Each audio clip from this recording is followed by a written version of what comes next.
Tenemos una misión de vida, una misión con tu vida.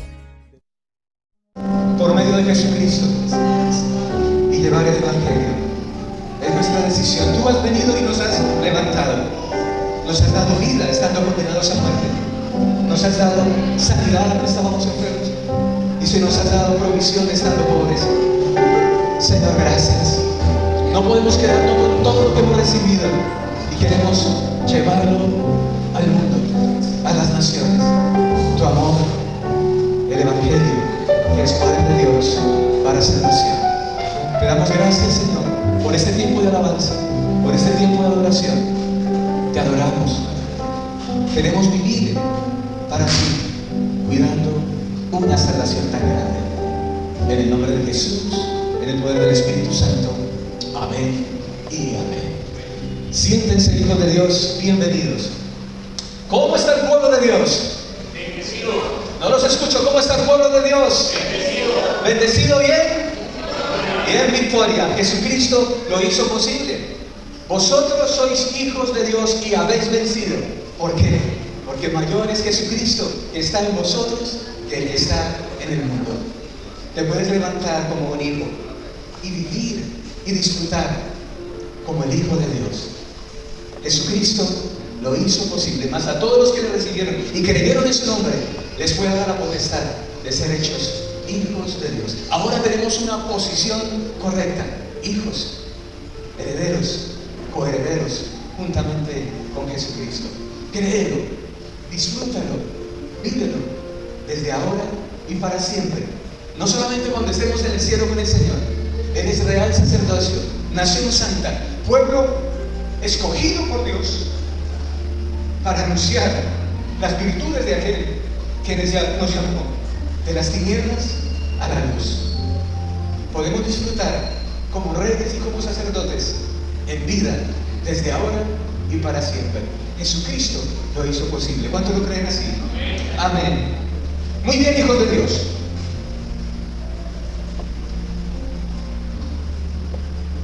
El tema de hoy es una narración. Voy a relatar la historia, la parábola del hijo pródigo. Confieso que este tema me impactó. Lo tomé de una de las tantas prédicas tan buenas que tiene el pastor John MacArthur. Así que simplemente me voy a remitir a relatar lo que tomé de esta prédica para ustedes, porque quiero que, así como a mí me impactó, porque tiene que ver con la gracia, como no mereciendo nada y estando tan caídos, tan lejos de Dios, destituidos de su gloria, su gracia, por medio de ella, nos alcanzó, nos redimió, nos justificó, nos hizo una nueva creación, sus hijos. Parábola del hijo pródigo.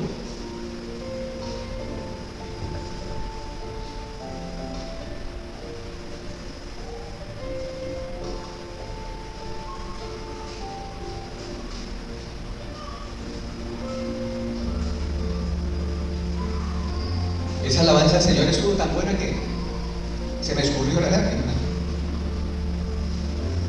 Gloria al Señor. Parábola del hijo pródigo. Al mundo le gusta una buena historia. Y todos conocemos esas historias de nuestro pasado, quizás de nuestra niñez y ciertamente de la Biblia. Esas historias son inolvidables.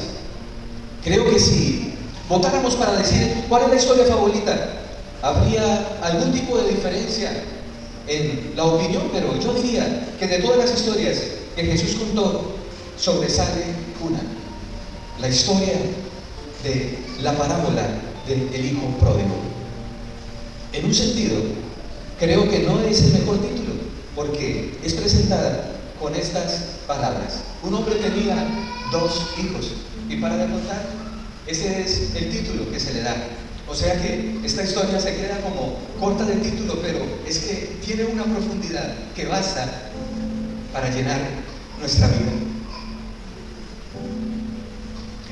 historia fascinante. Atraviesa el espectro entero de emociones, desde la tristeza más profunda hasta el gozo más grande, de grandes riquezas a pobreza profunda, de la diversión al dolor, de la ley a la gracia. Es lo más maravilloso de esta historia. De la ley a la gracia. Esta historia tiene mucho más de lo que se ve inicialmente. Hay verdad espiritual, grande, profunda, que puede ser fácilmente pasada por alto. Ahora, regresando por un momento al concepto de la parábola de Jesús, como son llamadas, la palabra parábola viene de un término griego que quiere decir colocar algo al lado, y colocar una historia al lado de una verdad espiritual, para que esa verdad espiritual sea clara, sea entendida, sea asimilada. Todas las parábolas de nuestro Señor se concentran en una idea primordial. Esta no es diferente, y la idea aquí es simplemente que los fariseos y los escribas, los líderes religiosos de Israel, que piensan que conocen a Dios, que piensan que representan a Dios, en realidad no tienen conocimiento de Dios, no tienen relación con Dios, no tienen entendimiento de la mente o el corazón de Dios. Y la pregunta es, ¿por qué? Porque Jesús, quien es Dios, está predicando el Evangelio a la escoria de aquel tiempo, a los peores de la sociedad, a aquellos que son menospreciados. Jesucristo vino a salvar lo que se había perdido, y allí se encontraba ante aquellos que, menospreciados por la élite religiosa de aquel tiempo en Israel, los fariseos y escribas, se encontraban allí frente a él. Y Jesús recibía a todo aquel que venía arrepentido, y lo perdonaba, y lo reconciliaba. Y a esto no era lo que aquellos fariseos estaban acostumbrados. Ellos estaban acostumbrados a la ley. Tienes que ganártelo, tienes que merecerlo, tienes que trabajar duro, tienes que ser un religioso para poder alcanzar la salvación. Así que se encontraban muy enojados, estaban enfurecidos, pensaron que conocían a Dios. Jesús es Dios. Jesús desenmascara el hecho de que no sabían nada acerca de Dios, no sabían que Dios encontraba su gozo en el arrepentimiento de pecadores, no en la justicia personal de hipócritas. Entonces en Lucas, Jesús les cuenta tres historias a los fariseos y los escribas. La historia de un hombre que perdió a su oveja y la encontró, de buenas 99, y fue por la que se había perdido, por la vertiquebrada la encontró, la sanó y la trajo feliz y gozoso, y hizo fiesta. Había gozo porque había encontrado la oveja perdida. Luego narra la historia de la mujer que pierde un dracma, una moneda, pero esta revuelve la casa y busca hasta que la encuentra, y reúne a sus amigas y hace fiesta con ellas porque encontró lo que se había perdido. Y después la historia larga de un padre que perdió un hijo y se reconcilió con él y organizó una fiesta. Y Jesús dijo que todo esto refleja la fiesta que hay en el cielo cuando un pecador se arrepiente. Hay bondad en Jesús al contar estas tres historias, porque las cuenta a los fariseos y los escribas, se las cuenta a los ofensores, se las cuenta a la élite religiosa, que son los culpables, que son los hipócritas. Y es misericordioso porque es una advertencia de que están totalmente alejados de Dios. Qué terrible es caer en la religiosidad, en el legalismo.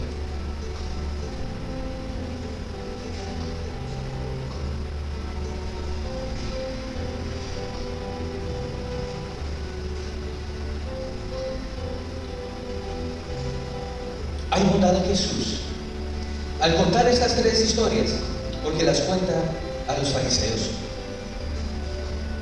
No saben lo que trae gozo al cielo, y no saben lo que hacen los ángeles en el cielo.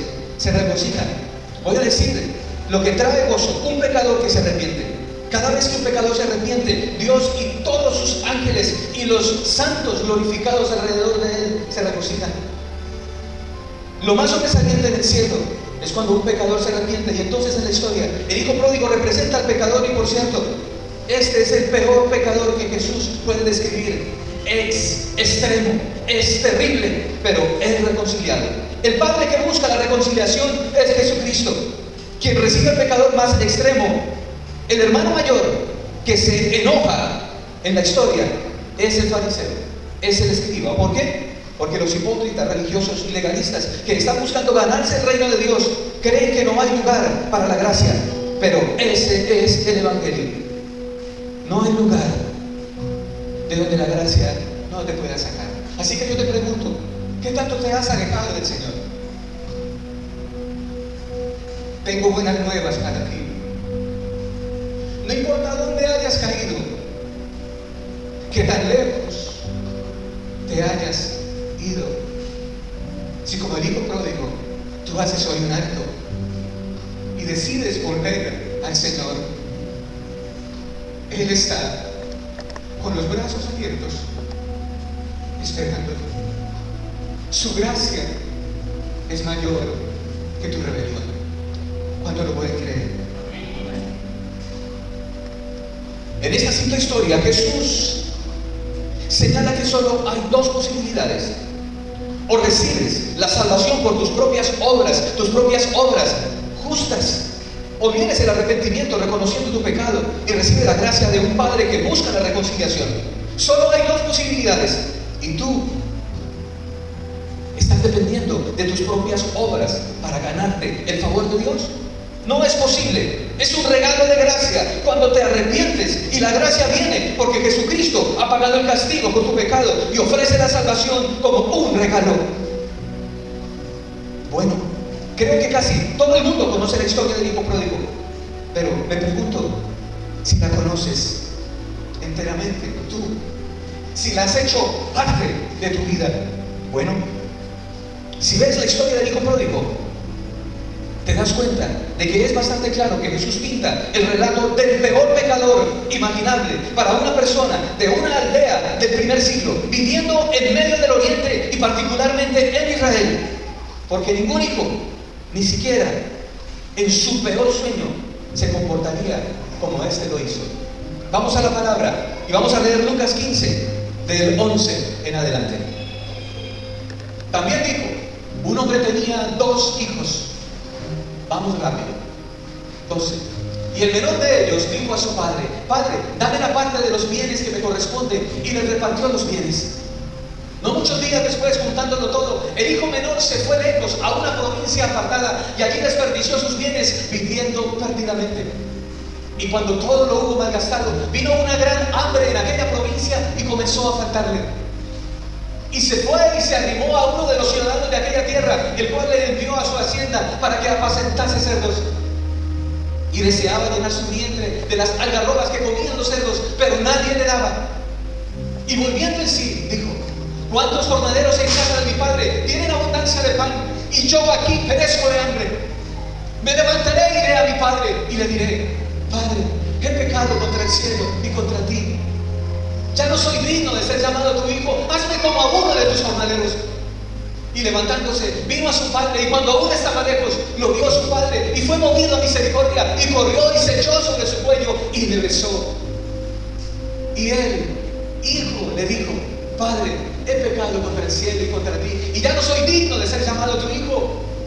Pero el padre dijo a sus siervos: sacad el mejor vestido y vestidle, y poned un anillo en su mano y calzado en sus pies, y traed el becerro gordo y matadlo, y comamos y hagamos fiesta. Porque este mi hijo muerto era y ha revivido, se había perdido y es hallado. Y comenzaron a regocijarse. Y su hijo mayor estaba en el campo, y cuando vino y llegó cerca de la casa, oyó la música y las danzas. Y llamando a uno de los criados, le preguntó qué era aquello. Él le dijo: tu hermano ha venido, y tu padre ha hecho matar el becerro gordo por haberle recibido bueno y sano. Entonces se enojó y no quería entrar. Salió por tanto su padre y le rogaba que entrase. Adelante, sigamos. Mas él, respondiendo, dijo al padre: he aquí, tantos años te sirvo, no habiéndote desobedecido jamás, y nunca me has dado ni un cabrito para gozarme con mis amigos. Pero cuando vino este, tu hijo, que ha consumido tus bienes con rameras, has hecho matar el becerro gordo. Él entonces le dijo: hijo, tú siempre estás conmigo y todas mis cosas son tuyas. Mas era necesario hacer fiesta y regocijarnos, porque tu hermano era muerto y ha revivido, se había perdido y es hallado. Aleluya. Amén. Bueno, la historia comienza así. Este hijo joven se acerca a su padre y dice: quiero mi parte del patrimonio familiar. En este momento, después de oír esto, los fariseos, a los cuales el Señor Jesucristo se estaba refiriendo en ese momento, comienzan a poner extrema atención. Quiero mi parte del patrimonio. El Señor comienza a contarle la historia a los fariseos, a los hipócritas, a los legalistas. En ese momento, después de oír esto, los fariseos y escribas, a quienes Jesús estaba contando la historia, sacudían sus cabezas, miran hacia arriba y dicen: esto es horrible. Ningún niño, ningún joven judío decente haría esto. No vas con tu padre y le pides herencia hasta que está muerto. Eso sería equivalente a decir que me gustaría que estuvieras muerto, padre. No te quiero en mi vida, no quiero tu autoridad en mi vida, no quiero tu presencia en mi vida, quiero mi parte de la herencia en este momento y quiero salir de esta familia ahora mismo. Eso era lo que el hijo pródigo estaba haciendo, y es lo que hacemos nosotros cada vez que nos alejamos del Padre. Jesús está contando esta historia a los guardianes del honor en el judaísmo, los fariseos y los escribas. Estarían boquiabiertos, sus ojos estarían mirando hacia arriba, habrían sacudido sus cabezas nuevamente, como si esto fuera algo ridículo. Nadie haría esto. Para empeorar las cosas, la historia dice que se acabó su parte de la herencia rápidamente. En pocos días convirtió su parte de la herencia en dinero, en efectivo. Impresionante. ¿Cómo va a hacer eso? ¿Cómo vas a convertir una gran cantidad de tierra, cultivos, animales que constituyen, digamos, un tercio de esta herencia enorme? Bueno, solo hay una manera. Vendió todo barato. Entonces, él no solo abarata el honor de su padre, sino que abarata el valor de su herencia, que ha sido acumulada a lo largo de generaciones, y la vende barato para tener el dinero en efectivo. Y de nuevo los fariseos habrían mirado hacia arriba y dicho: nadie haría eso, y después, para empeorar las cosas, toma su dinero y parte, deja el país, lo cual quiere decir que trata la tierra de Israel con el mismo menosprecio con el que trató a su familia y a su padre. Esto simplemente es inconcebible. Nadie haría esto, y se va a una tierra gentil. Los judíos los judíos, cuando tenían que viajar a tierras gentiles, cuando regresaban, se sacudían el polvo de su ropa y pies, porque no querían traer el polvo gentil contaminado de regreso a la tierra santa. Ahora cuando este israelita se va y llega a la tierra de los gentiles con su dinero, la Biblia dice que lo gasta en fiestas desenfrenadas. Y más adelante en la historia, su hermano mayor dice que lo gastó viviendo perdidamente con rameras, con prostitutas. Esto simplemente va más allá de lo que es lógico. Avergüenza a su padre. Él, que tratara con menosprecio su patrimonio, que había sido transmitido y multiplicado de generación en generación, que tratara a su nación con menosprecio, que se fuera a un área gentil, que desperdiciara lo que tenía en inmoralidad, lo cual estaba prohibido por los 10 mandamientos y por todas las leyes de Israel, y en prostitutas. Aquí Jesús está pintando un retrato de lo peor de lo peor. Bueno, este hijo había planeado su iniquidad tal como él había querido. Después algo sucedió. No fue lo que él quiso. Pero cuando pensamos que estamos disfrutando del mundo, de la vida loca y de todo lo bueno que ella ofrece, suceden cosas como esta. Circunstancias que no podía controlar. Un hambre sería el tipo de hambre de la que la gente se comía sus zapatos. Quizás comen a sus hijos después de que habían comido la basura y se están muriendo de hambre. ¡Qué terrible! Es estar en casa de papá teniéndolo todo y despreciando y irnos al mundo. ¿Cómo nos exponemos? Satanás vino para hurtar, matar y destruir, y cuando usted y yo nos exponemos al mundo, él inmediatamente tratará de aniquilarnos, de robarnos, de enfermarnos, de de matarnos, de arruinarnos. No le queda nada de dinero. Cuando el dinero se acabó, claro, los amigos también se acabaron. Se convierte en un mendigo. Y la Biblia dice que se pegó, que es una palabra griega que quiere decir pegar. Se pegó a un hombre gentil.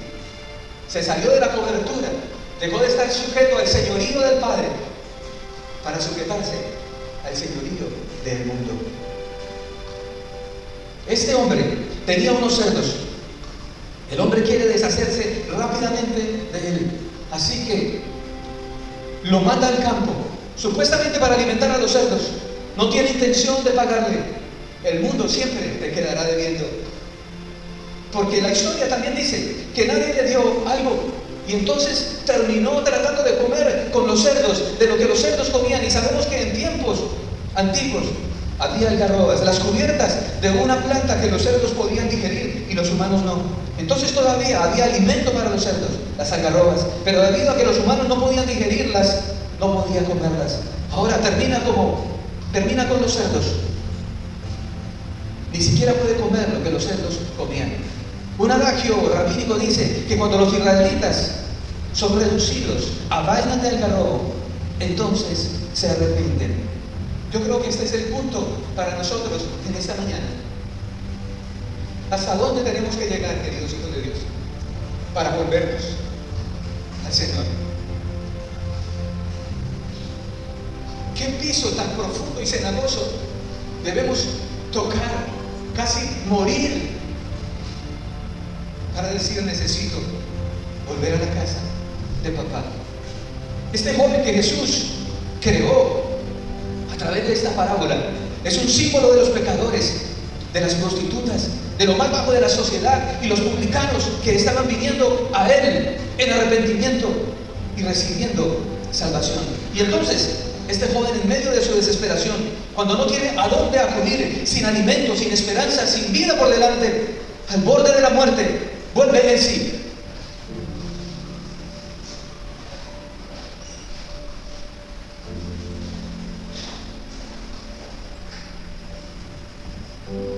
Ese es un momento crucial en la historia, porque ahí comienza el arrepentimiento, cambio de mentalidad. Mientras que tú no remueves tu entendimiento con la palabra de Dios, no entenderás que debes volver a casa de papá. Arrepentimiento es cambio de mentalidad. Renueva tu mente con la palabra de Dios y ella te enseñará cómo regresar y cómo vivir conforme a la voluntad del Padre. Cuando haces una evaluación verdadera y exacta de tu condición, de la condición, en este caso, del joven pródigo, él analizó su situación, estaba al borde de la muerte, sin lugar alguno al cual volverse. Entonces recuerda no solo su horrible condición, sino que recuerda su padre, y que su padre es rico, y que su padre es muy generoso. En la historia, él de hecho dice: los siervos contratados por mi padre tienen más que suficiente. Ha quedado agotado debido a su iniquidad y va a perecer. Es como si la boca del infierno se está abriendo para recibirle. Y entonces se acuerda de que hay una persona que lo ama, que tiene muchos recursos y que es alguien extremadamente generoso. Y se dice a sí mismo: iré a mi padre y le diré: Padre, he pecado. Literalmente, he pecado tan alto como el cielo. Mis pecados están tan altos como el cielo. No soy digno de ser tu hijo. No estoy pidiendo la reconciliación. No estoy pidiendo ser recibido como tu hijo. Solamente trátame como a uno de tus siervos, con el sueldo más bajo, con el mismo. Trabajaré el resto de mi vida, si tengo que hacerlo, para ganarme todo lo que he desperdiciado y poderme reconciliar contigo. Los fariseos que estaban escuchando la historia esperaban que el padre dijera: vete a la aldea, aviéntate silicio, aviéntate tierra, polvo en tu cabeza, estés allí siquiera unos 7 días, recibe todo lo oprobio y la desaprobación de toda la gente de la aldea, de todo lo que has hecho. Espera a que pasen 7 días, tal vez después de este tiempo sienta misericordia por ti y te permita besar mis pies, y entonces te diré cómo puedes ganarte el derecho de regresar. Así se hacen las cosas, de manera honorable, de manera legalista. Ese es el sistema judicial personal de la ley. Tienes que ganártelo. Eso es lo que te dice que hagas. Te ganas el derecho, pero eso no es lo que pasó. Puedes verte a ti mismo o a alguien que conoces como pródigo extremo. Hay un Padre amoroso que está esperando y que se ha revelado a sí mismo en Jesucristo. Ese Padre amoroso del que nos habla esta parábola se ha revelado en la persona de Jesucristo, el Mesías, quien ofrece únicamente por gracia la reconciliación completa y está contento de tomar al pecador vergonzoso y hacerlo único, con todos los derechos y todos los privilegios. Eso es gracia. Si conoces la historia del hijo pródigo, probablemente piensas que el padre de la historia es el héroe, y es correcto. Él es el héroe. Él se revela a sí mismo en la persona de Jesucristo. Un padre no podía haber sido más deshonrado que el padre de esta historia. Un hijo menor se le acercó, demandó su parte de la herencia, lo cual no le corresponde hasta que el padre muera. Eso era equivalente a decirle: me gustaría que estuvieras muerto. Te quiero fuera de mi vida, te quiero fuera de esta familia. No quiero estar bajo tu supervisión, no quiero estar bajo tu autoridad, no quiero estar bajo tu jurisdicción. Eso simplemente es menosprecio total y puro, dirigido hacia su propio padre. Muy vergonzoso. Él multiplicó esa vergüenza al convertir la herencia que le concedió su padre en dinero, en efectivo, lo cual solo podía pasar en unos cuantos días, como la historia dice, si se hubiera vendido barato. Entonces no tiene respeto hacia el patrimonio inmensamente grande que ha demandado el trabajo acumulado de varias generaciones. Ahora recuerda, él había planeado regresar y dijo en su pequeño discurso que ensayó: Padre, no soy digno de ser tu hijo, simplemente seré un siervo contratado y me ganaré el derecho de regresar. Lo que realmente estaba diciendo era coherente con el sistema legalista en el judaísmo, que en esencia decía: si quieres ser reconciliado con Dios, si quieres ser restaurado, los rabinos decían: debes hacer restitución completa. Entonces, él estaba preparado, porque de otra manera moriría, para regresar y sin tener que hacerlo, trabajar como un empleado, contratado por el resto de su vida, para volver a ganar todo lo que había desperdiciado, con la esperanza de que eso lo llevara a la reconciliación. Por primera vez en la historia, los fariseos y los escribas dirían: así debe ser. Por fin estuvieron de acuerdo con la parábola que el Señor Jesucristo les estaba narrando. Él debe arrepentirse, regresar y hacer la restitución, pagando todo lo que desperdició. Debe ganarse el derecho de recibir la gracia de su Padre. Eso es lo que hace un sistema de obras legalistas de justicia personal. Si avanzamos un poco más en la historia, tenemos el panorama completo. El hijo va camino a casa del padre, dice el texto. Lo ve cuando aún estaba lejos. ¿Cómo podía suceder esto? El padre tenía que estar buscando. Así es Dios. Él es un Salvador. Él está todos los días esperando, viendo, mirando. ¿Quién se arrepiente? ¿Quién viene para salir corriendo a recibirlo, a besarlo, a abrazarlo, a darle la bienvenida? Está buscando al pecador. No se rehúsa a recibirlo. Ve al penitente que viene de regreso. Entonces la historia se torna en algo estremecedor. Deja su propiedad. El padre deja su propiedad al ver que su hijo viene, y dice que corrió. Y además, para correr con una túnica que llega al piso, que era lo que usaban, tendría que haberse levantado la túnica, y eso es considerado vergonzoso. De hecho, ¿sabías que en la historia judía a un sacerdote cuya túnica llegaba al piso, que estaba ocupando, ofreciendo sacrificios, el sacerdote estaba salpicado de sangre por todos lados, metido, trabajando con su túnica en medio de un charco de sangre en el piso? No se le permitía subirse la túnica para sacarla de la sangre, porque eso era vergonzoso. Entonces el padre lleva la vergüenza. La gente de la aldea habría dicho: qué cosa tan vergonzosa. Ese padre es un padre vergonzoso. Para empezar, no debería haberle dado a su hijo parte de la herencia y ahora se ve mal lo que está haciendo al correr a ese joven levantándose su bata. Eso es vergonzoso. Él lleva la vergüenza y va a reconciliarse con él y lo besa y le da autoridad y dignidad y responsabilidad. Eso es lo que Jesucristo hizo. Él vino a buscarte.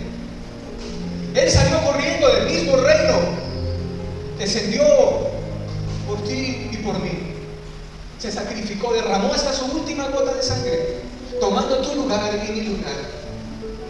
Llevó sobre sus hombros la vergüenza que nos correspondía a nosotros, a ti y a mí. Jesucristo tomó nuestro lugar. Entonces llama a sus siervos y les dice: tráiganme inmediatamente mi mejor túnica. Ese era el símbolo de dignidad. Entonces dice: traigan sandalias. Ese era un símbolo de la relación de un padre e hijo. Los esclavos andaban descalzos, los hijos tenían calzado, llevaban sandalias. Traigan un anillo y pónganlo en su dedo. Ahora, un anillo era un anillo con un emblema que presionaba sobre cera para sellar un documento importante. Le dio dignidad total, lo recibió como hijo y le dio autoridad completa como miembro de su familia, como un verdadero hijo. Esto deja sin palabras a los fariseos, deja sin palabras a los escribas, porque están convencidos de que la única manera en la que puede reconciliarse con Dios es ganártelo por ti mismo, mediante tus propias obras, por tu justicia personal. Y están muy orgullosos por sus méritos, los cuales piensan que agradan a Dios. Pero aquí tenemos a este Padre, quien ilustra a Dios en Cristo, quien descendió de la gloria, quien se humilló a sí mismo y corrió por las calles polvorientas de nuestro mundo, llevó nuestra vergüenza, y esto para abrazarnos y llegar a hacernos sus hijos. ¿Cuántos lo creen así? Aleluya, gloria al Señor.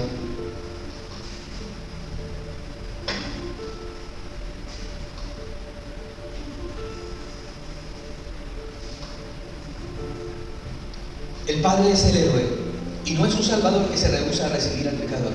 Celebra a todo pecador que viene y recibe a todo pecador. ¿Por qué? Porque su propio gozo, por el mero gozo de recibir a ese pecador.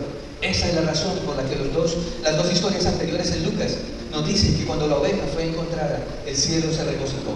Esas son ilustraciones de un pecador que se arrepiente y viene a Dios. Jesús estaba diciendo: Dios sí encuentra su gozo en la recuperación de pecadores perdidos. Ahora, Él no es un salvador que se rehúsa a salvar. Todo el cielo se regocija cuando un pecador se arrepiente. Algún día, algunos de nosotros que conocemos a Cristo y lo amamos, nos uniremos a esa gran celebración. Amén. Cuando oyes la historia del hijo pródigo, podrías resumir que trata de un hijo, pero en Lucas, el capítulo 15, del verso 11 en adelante, que acabamos de leer, la historia dada por nuestro Señor comienza de esta manera. Un hombre tenía 2 hijos. ¿Por qué trata de 2 hijos? Bueno, en la mente de nuestro Señor, Él estaba ilustrando 2 tipos de pecadores. Está el pródigo, quien es rebelde, abierta y descaradamente pecaminoso, irrespetuoso, irreverente hacia su padre, mostrando total menosprecio hacia su familia también. No quiere tener nada que ver con la autoridad paternal, no quiere responsabilidad, no quiere recibir las cuentas de nadie, simplemente quiere irse a un país extranjero y gastar todo su dinero en prostitutas. Ese es un tipo de pecador, ese es el pecador extremo y abierto, un descarado.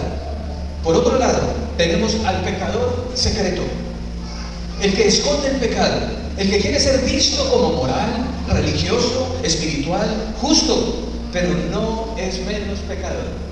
Simplemente lo encubre. Esta es una historia de 2 tipos de pecadores. El hijo pródigo es el pecador abierto, descarado, que no le importa mostrar su pecado. El hermano mayor es el pecador secreto, hipócrita, que esconde su corazón malo y esconde su odio hacia su padre. Esconde su odio hacia su hermano bajo la cortina de buenas obras. En lo que respecta a la aldea, en lo que respecta a la comunidad, Él es el hijo bueno.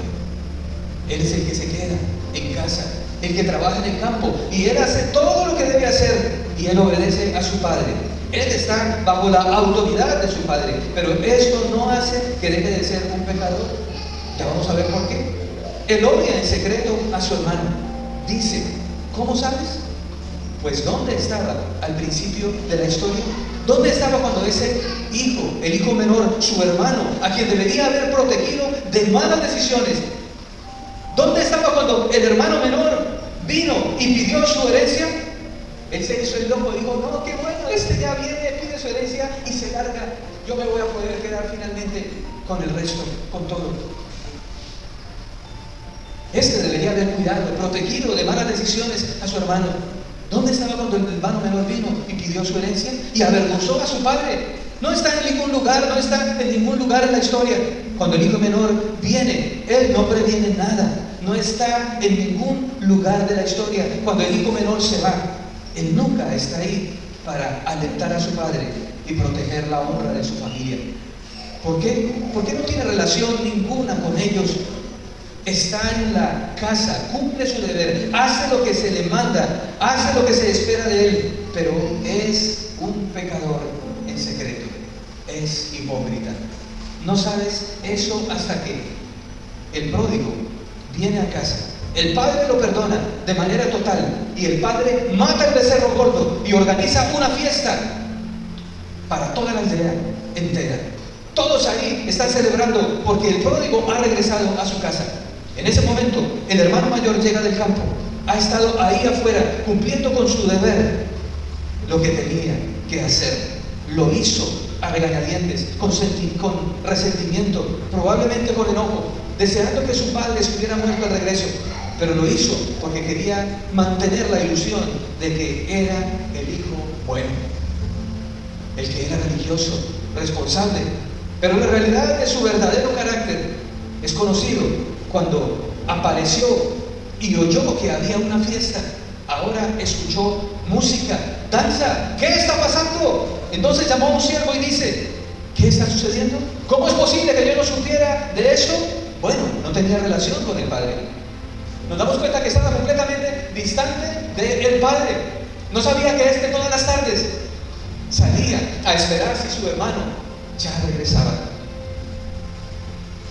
Y el siervo dice, deberías estar feliz por tu hermano, que estaba perdido, ha sido encontrado. Hay una celebración en toda la aldea por la gracia que tu padre le ha mostrado a tu hermano.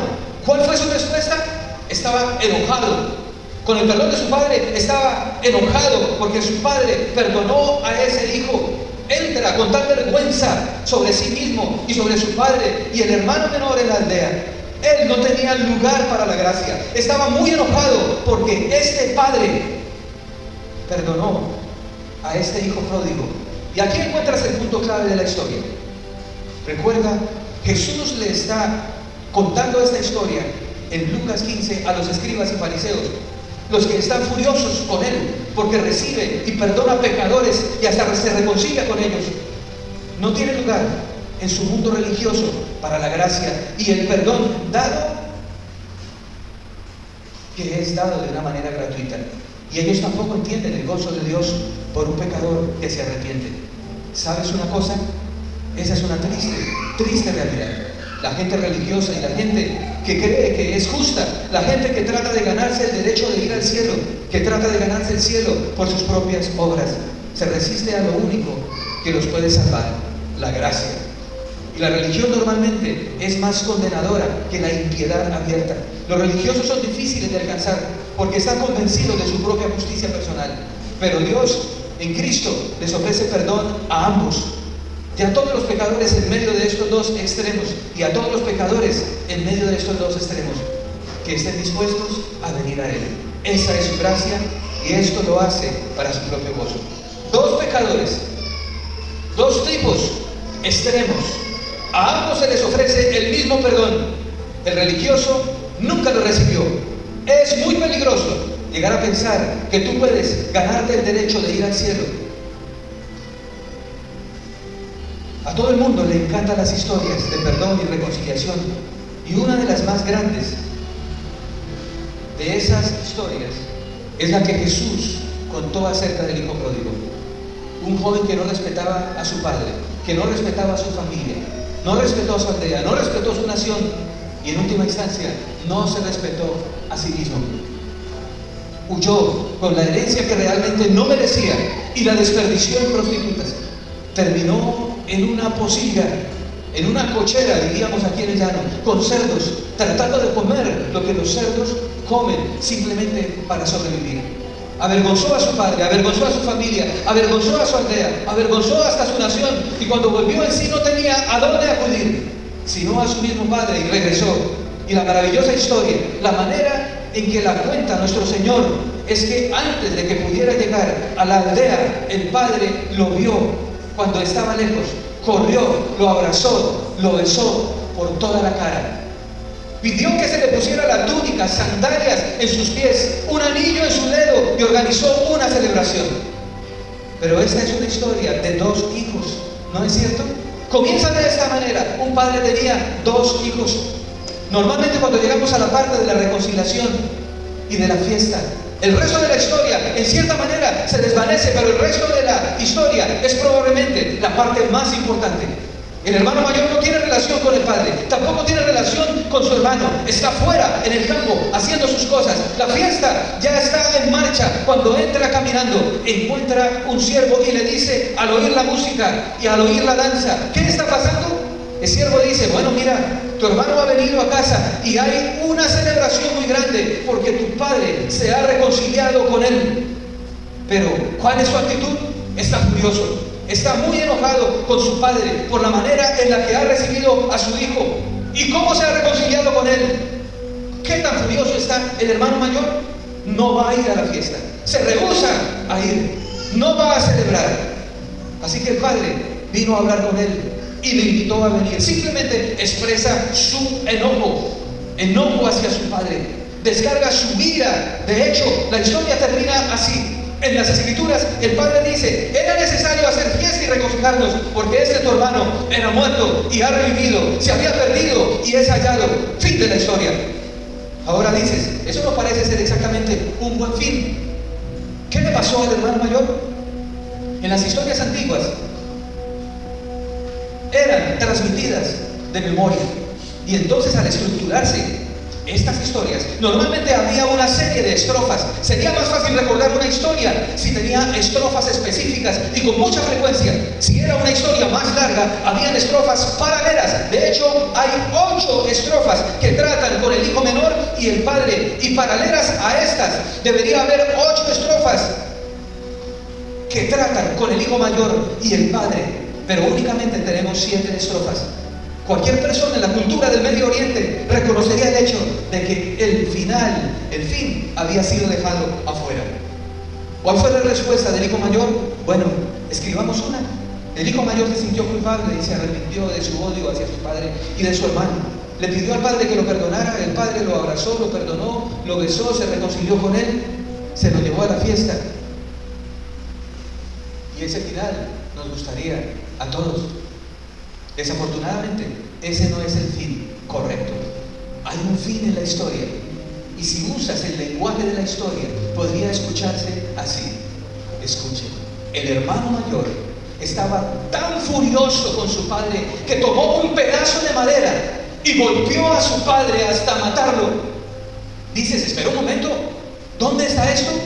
Bueno, eso no está en esta historia. Ese es el fin que los fariseos y los escribas escribieron en la historia. Y esto algunos meses después, cuando de hecho tomaron madera y la usaron para matar al Señor Jesucristo. Pero aún ese no es el fin de la historia, porque en la muerte de Jesucristo está el acto mismo de Dios en pagar en su totalidad la paga de nuestros pecados. El profeta Isaías lo dijo así: el herido, Él, Jesucristo, herido fue por nuestras rebeliones, molido por nuestros pecados. El castigo que debería haber caído sobre nosotros, cayó sobre Él. Y por sus llagas, la llaga del Señor Jesucristo, por su herida, fuimos nosotros curados. La gloria del Evangelio se encuentra en la muerte de Cristo, en donde Jesús muere, no solo en manos de los romanos, bajo la voluntad de los líderes judíos, sino que Él muere bajo la mano soberana, omnipotente de Dios. El Cordero escogido de Dios en el fin. Dios lo escogió a Él para pagar el castigo de nuestros pecados. Y ya sea que tú seas como el pródigo o como el hermano mayor, hipócrita, el evangelio de gracia y perdón te es ofrecido. La provisión para tu pecado ya ha sido hecha por el Señor Jesucristo. No basta sino que hoy, no importa cuán lejos te hayas alejado del Padre, decidas regresar. Es tiempo de volvernos a casa. Es tiempo de volvernos al Padre. Jesucristo nos abrió un camino por su sangre y por su cuerpo precioso.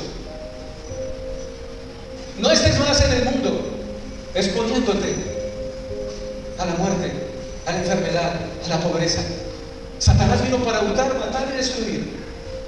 Pero Jesucristo ha venido para que tengas vida y vida en abundancia.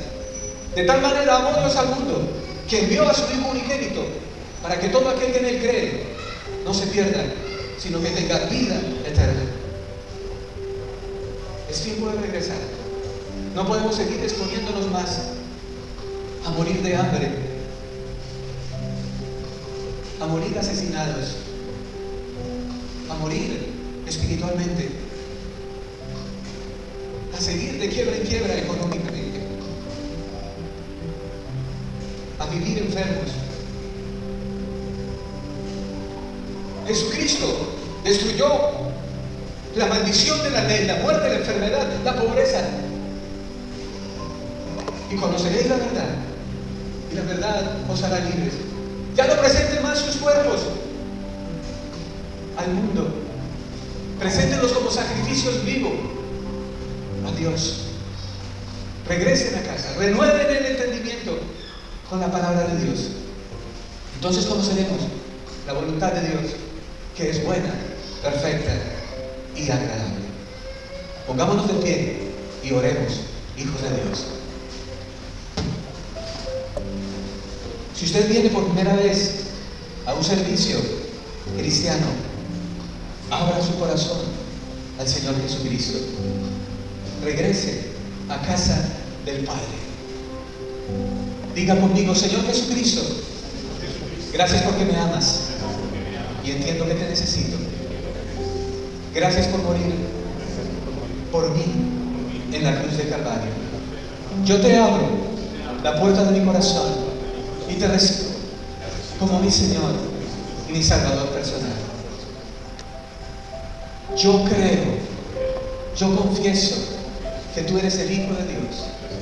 Creo en mi corazón que el Padre te levantó de entre los muertos. Recibo mi salvación. Lo creo en mi corazón para justicia y lo confieso con mi boca para salvación. Pues todo el que invoque el nombre del Señor será salvo. Gracias, Señor. Gracias por mostrarnos hoy la necesidad urgente de volvernos a casa. No podemos seguir llevando del bulto allí afuera la vida loca, la vida del mundo. No podemos seguir volviéndonos al vómito como el perro. No podemos seguir volviéndonos al lodazal como el marrano. No. Hoy es tiempo de volvernos a la casa de mi Padre. En la casa de mi Padre muchas moradas hay. Si así no fuera, yo os lo hubiera dicho. Hoy vais a preparar lugar para vosotros, para que donde yo estoy, vosotros también estéis. Gracias, Señor, por tanto amor. Adoremos al Señor, hijos de Dios, en espíritu y en verdad. Una misión con tu